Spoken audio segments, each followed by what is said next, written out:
Hi പ്രിയ സുഹൃത്തുക്കളെ, എന്തുകൊണ്ടാണ് കേരളം ഈ PFI പോലെയുള്ള മതതീവ്രവാദികൾക്ക് വിളയാട്ട കേന്ദ്രമായി മാറിയത്? ആരാണ് ഇവരെ സഹായിച്ചത്? ഇപ്പോഴും ഹർത്താലിനും പൊതുമുതൽ നശിപ്പിക്കാനും ആഹ്വാനം കൊടുത്ത CA റൌഫ് എന്ന് പറയുന്ന നേതാവിനെ ഈ കേരളത്തിൽ നിന്ന് പിടിക്കാൻ പോലും സാധിച്ചിട്ടില്ല എന്ന് പറയുമ്പോൾ ആരാണ് അദ്ദേഹത്തെ സംരക്ഷിക്കുന്നത്? എവിടെയാണ് അദ്ദേഹം ഉള്ളത്?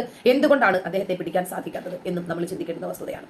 ഇപ്പോ എത്രയെത്ര ആളുകളെയാണ് PFI വിലക്കെടുത്തിരിക്കുന്നത് എന്നറിയുമ്പോഴാണ് കേരളം എന്തുകൊണ്ടാണ് അവർ തീവ്രവാദത്തിന്റെ യൂണിവേഴ്സിറ്റിയായി പ്രഖ്യാപിച്ചതും. സാക്കിർ നായിക്കിനെ പോലെയുള്ള ആളുകൾ നിങ്ങൾ കേരളത്തിലേക്ക് പോയിക്കോളൂ, ഇന്ത്യയിൽ കേരളം എന്ന ഒരു സംസ്ഥാനമുണ്ട്, അവിടെ നമുക്ക് എല്ലാം കൊണ്ടും സഹായകമായ രാഷ്ട്രീയ മത അന്തരീക്ഷമാണ് എന്ന് പറയാനുള്ള പ്രധാനപ്പെട്ട കാരണം എന്താണ്?